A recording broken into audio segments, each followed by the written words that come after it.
I'm a coaching consultant. I own the Scroggins Group, and today I'm going to be talking to you about some material that I wrote in 2014 called Vision Blockers, my book.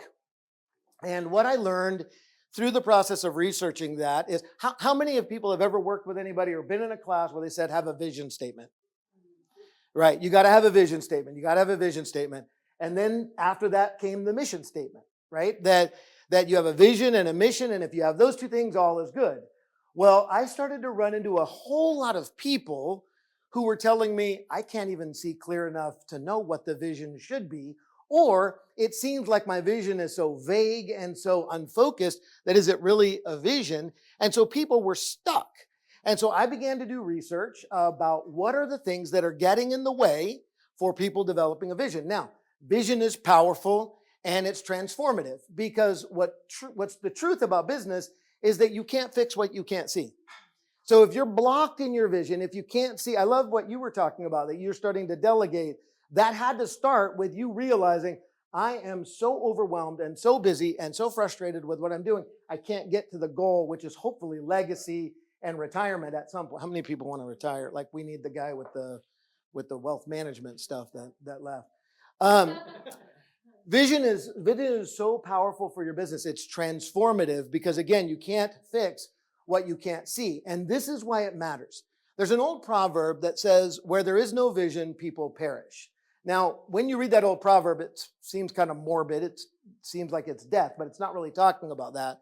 What the proverb is talking about is that without vision, people become disgruntled, frustrated, chaotic, distracted, unproductive, lethargic, unmotivated. How many of you have seen people like that? Maybe you are a person like that. That without vision, there's you have a very difficult time moving yourself forward to whatever destiny you want to have created for yourself. And so without vision, people perish. Well, what I found is that without vision, businesses do the same thing. And what I've been seeing in my practice working with clients is that without a clarity of where I'm going and who I am and why I'm doing what I'm doing, profit begins to leak. People are driving massive top-line revenue, but what's resulting on the bottom line is minuscule and it's not changing your life. Because what we understand is that revenue doesn't change your life, profit does. I've said this in my business for years. Profit is the love language of a business. If your business has profit, a healthy profit, man, she's going to romance you and treat you well, be able to take you on vacation, buy the house, the car, the boat, the whatever. But without profit, you begin to struggle, you begin to be stressed. So many businesses are driving that top line, marketing like crazy, driving top line revenue and never having enough bottom line to really meet the expectations of their vision. So vision is powerful. It gives you direction. It gives you clarity, gives you energy, gives you purpose. If you've met someone with a powerful, resounding vision, you've met someone that has a passion that is beating inside of them that is so profound and so powerful, nothing's going to stop them. Have you met? Maybe there's people like that in this room. Your vision is so powerful that if someone told you you're never going to accomplish that, you tell them you're wrong, get out of my life. If an obstacle faces you, how many people have obstacles in their business, right? Are these obstacle-free businesses that right? There's so many obstacles, but people with vision say that obstacle is just simply a speed bump, and I'm going to go right beyond it. But people without vision, they don't react the same way. They don't have the same resolve and the same response as it relates to moving forward in your business. Without a powerful vision, it's very difficult for your business to thrive and to have meaning, purpose, and treat you well with some healthy profit. So what's the concept of a vision blocker, right? So things that are impairing vision. This is both internal and external unforeseen forces, things that get in the way that keep you from developing clarity of where you're going. We all start our businesses because we want to help people. But what's the true vision of what you're building? What does it look like when you get to the destination that you're going? Well, vision blockers are things that are distorting that. Psychological, sometimes emotional, sometimes physical, sometimes relational, things that are getting in the way that prevent you from having the clarity to be able to articulate your vision in a way that you can run with passion to make sure that you accomplish it. So they can be both internal and external.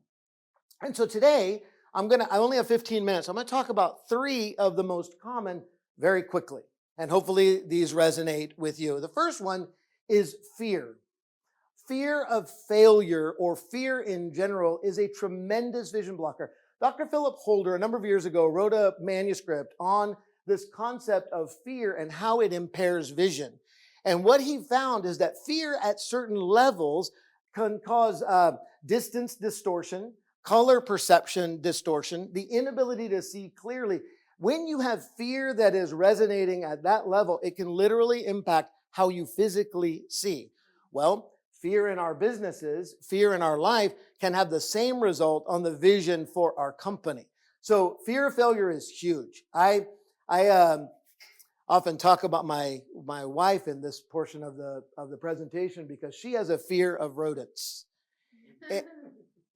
Like a tremendous fear. I tell the story that if we were sitting in our house and Sandra was sitting next to me and a rodent ran by that she could catch out of the corner of her eye, not even coming towards her.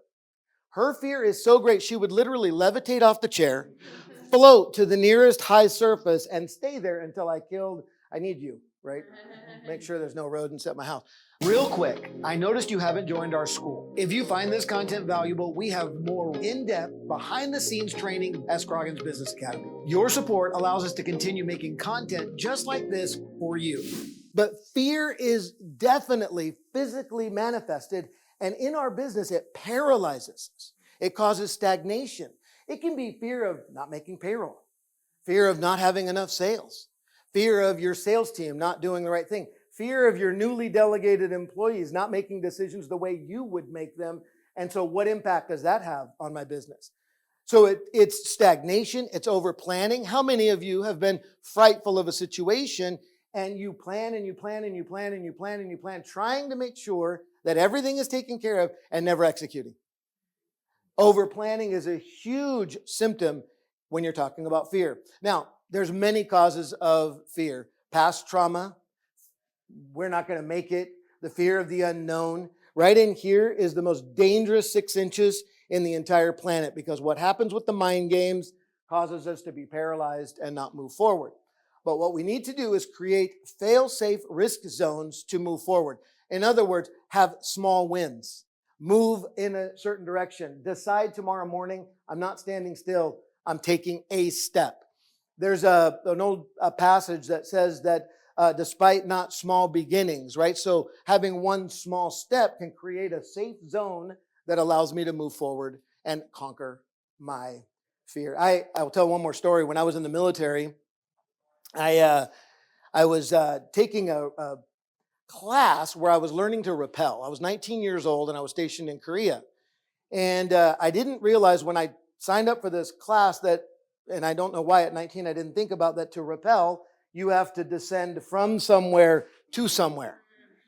And so I went through the class. It was about a week long. And the first few days I was doing great. I was learning all the positions of rappelling. But on the 4th day, you actually got to go execute on what you had just learned. And I'm walking out in military, you march in line, and I look out, and there is this 500-foot cliff that we are in turn going up to the top of and rappelling down from. Now, it was great being at the bottom helping the guys down. It was great being at the top guiding the rope to make sure that it didn't tangle.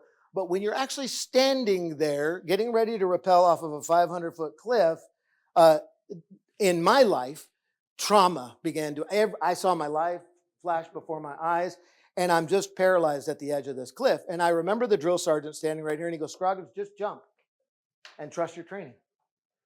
And I'm like, I don't think I can do that. Like, because when you rappel, I don't know if you know, but you go backwards. Has anybody rappelled? Yeah. You go backwards, right? And so anyway, after a little bit of altercation with his drill sergeant, he goes, "Scroggins, trust your training.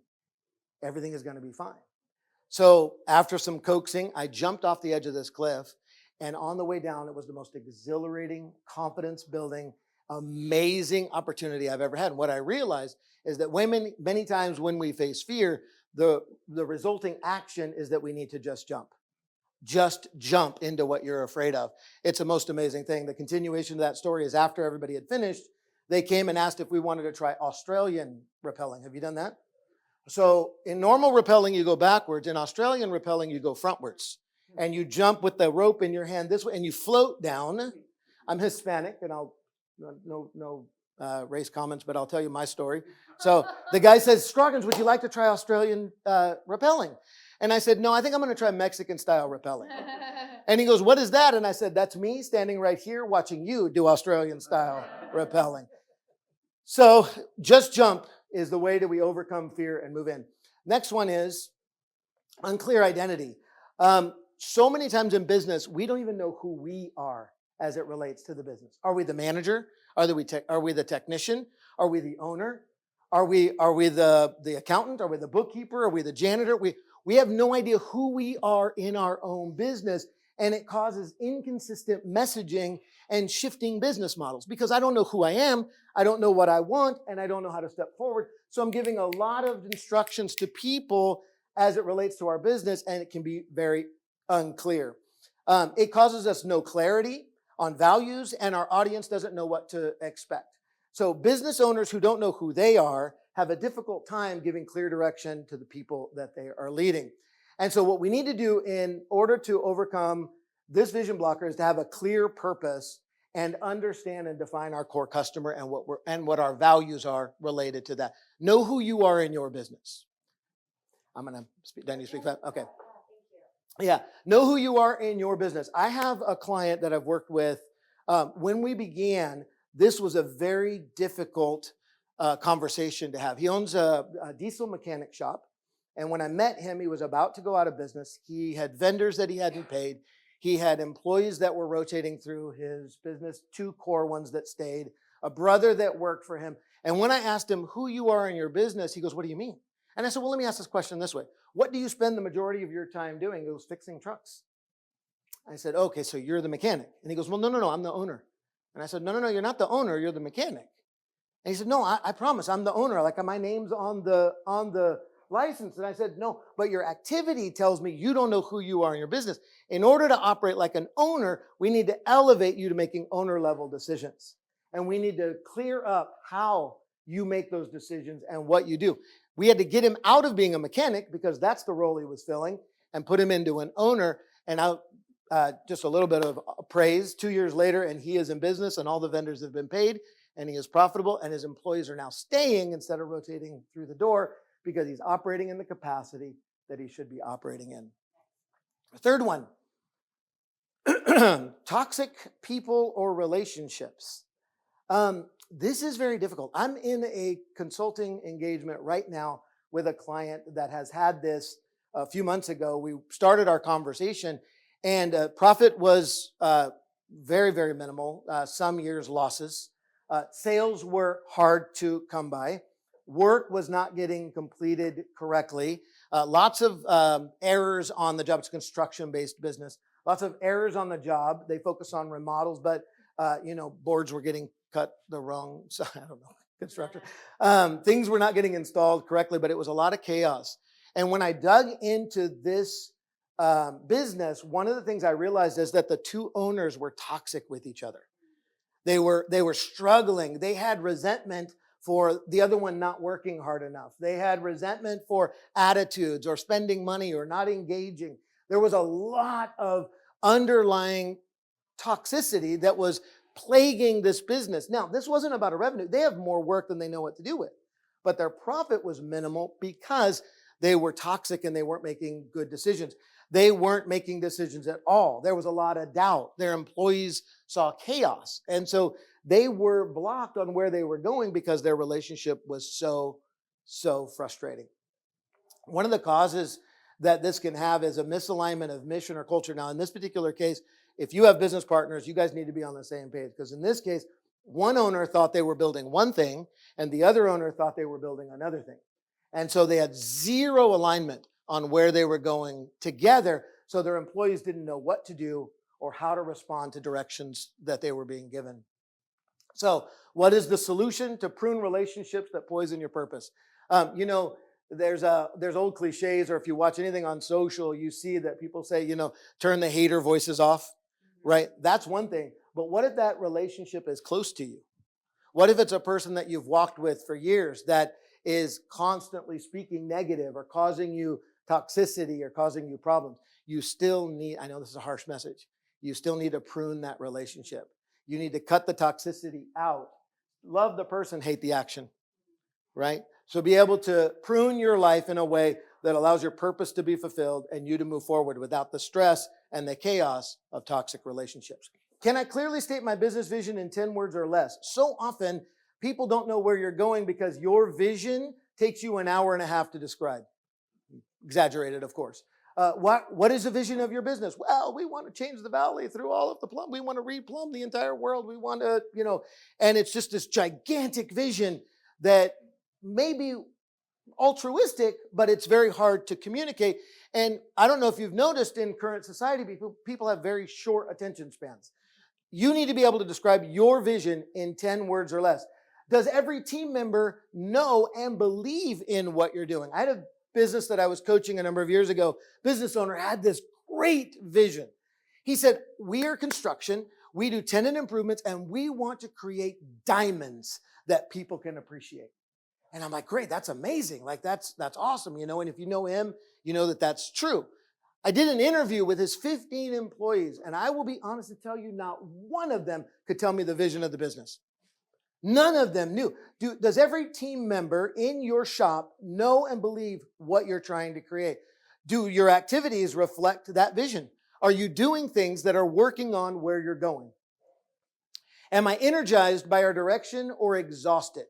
Just because you own the business, if you're honest, sometimes it is very exhausting because you don't really know where you're going. Now, I know in my business, I love what I do. You know this is true because I've texted you at 5 o'clock in the morning.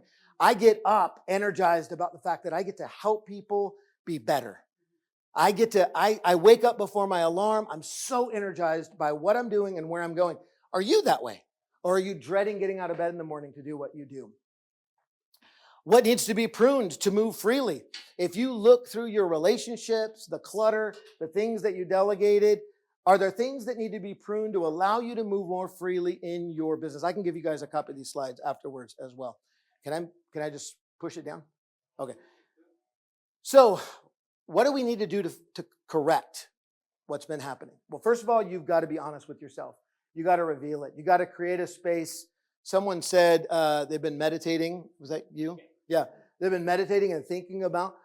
One of the things that I see as challenging with business owners is they don't want to self-reflect.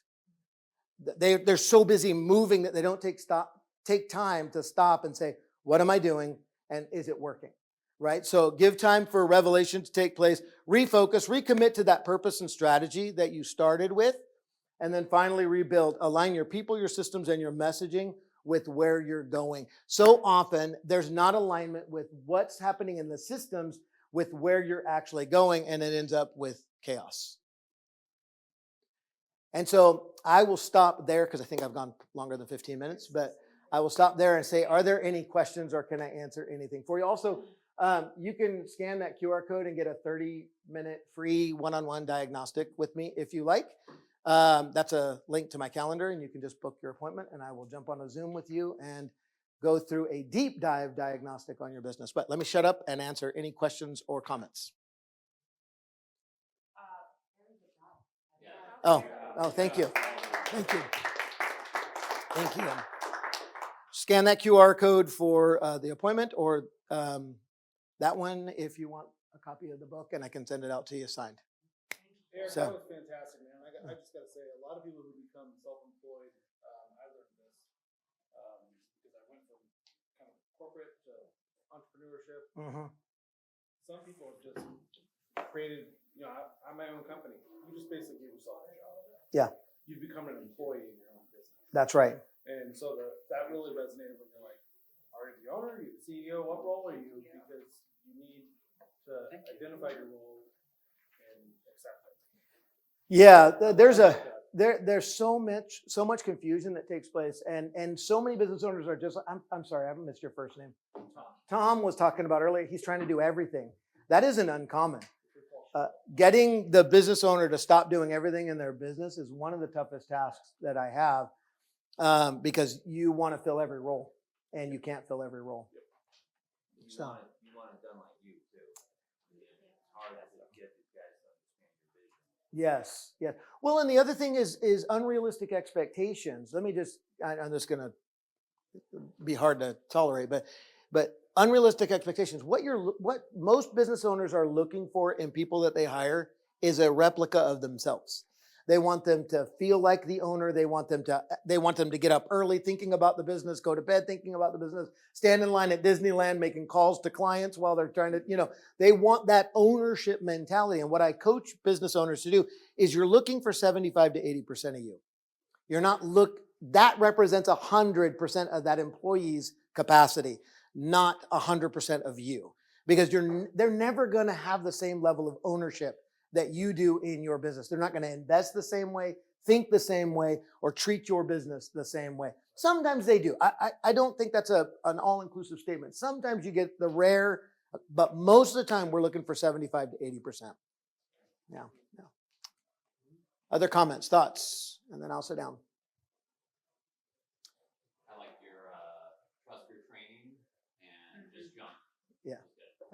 Yeah. Thank you. Where were you 10 years ago? Yeah. I get that a lot. Yeah. There's one book that I've always enjoyed. It's called The Road Less Stupid. I love that book. I love that It's got book. this thing called Thinking Time. Yes. I love that book. I'll tell you one of the books that really changed my life. I don't know if you guys have read the 5 a.m. Club. The 5 a.m. Club, I know it's hard. 5 a.m. comes early. It's still dark, but if you read the 5 a.m. Club, it talks about the most successful leaders and producers and entrepreneurs are in that 5 a.m. Club. They're up. They're not necessarily getting dressed and going to work, but the amount of work that you do for self-improvement and planning at 5 a.m. is revolutionary. I get up at 5. I was up at 4:45 this morning. My routine is 5 a.m. up, meditate, prayer, Bible, gym. And so there is a huge advantage for that. So if you haven't read that, it's a story. So it's not like a technical book, but anyway. I want to say to the group from my presentation 2 weeks ago, you guys have not clicked on the Positive Prime free 7-day trial. So I don't know if you guys have missed that. I can put it back in the chat, but from that perspective of meditating and getting your mindset straight, getting your identity shifted. You mentioned the identity structure in your presentation. That's critical. Yeah, absolutely critical. Sabotage principles that we have in our business life. So absolutely critical. Check out that. Yes, sir. What do you see are the most common stumbling blocks for owner-operators or really small businesses as they're trying to scale? Maybe getting off the trucks, starting to delegate like Tom talked about. What are some common stumbling blocks that you recognize? This is going to come as a shock, but business owners are control freaks. And so one of the things that constricts scale is control. You have to learn to delegate early. There is a saying in the hiring world, though, slow to hire, quick to fire. And that's the second thing, right? What prevents scale is you're not firing the employees fast enough for fear that you may not be able to get another one. And so being able to delegate and understand what lane do you need to be in. You've got an amazing business, by the way. I know several people in a couple of other states that have just scaled those ridiculous. And then the other thing is not willing to invest in the growth. So you're trying to bootstrap it to scale, and that doesn't work. You've got to understand how to lever your business correctly, not go in tremendous amount of debt, but lever it correctly and structure your equipment, your employees, and your strategy for that scale. Yeah. You gotta hire people smarter than you. You do have to hire people smarter than you. I heard Jay, look, he's running the computer. Yeah. Absolutely. When you have to decide what you're building, right? I did a video on this a few weeks ago, that if you're building an enterprise that makes a good living for you, takes care of your family, business is going well, systems are manageable, you can handle it, that's totally worthwhile. That's a great goal. But if you're trying to build a legacy-based business that can turn over to your heirs, can go without you, can build freedom into your life, that's a completely different model. And you need to decide before you ever start, which lane are you in? Yeah. You're welcome. Thank you guys so much. Appreciate the time. Yep. Thank you for watching this video. This is a new channel where we are producing valuable content just like this every week. Subscribe and ring the bell so that you can be notified every time we drop a new piece of content.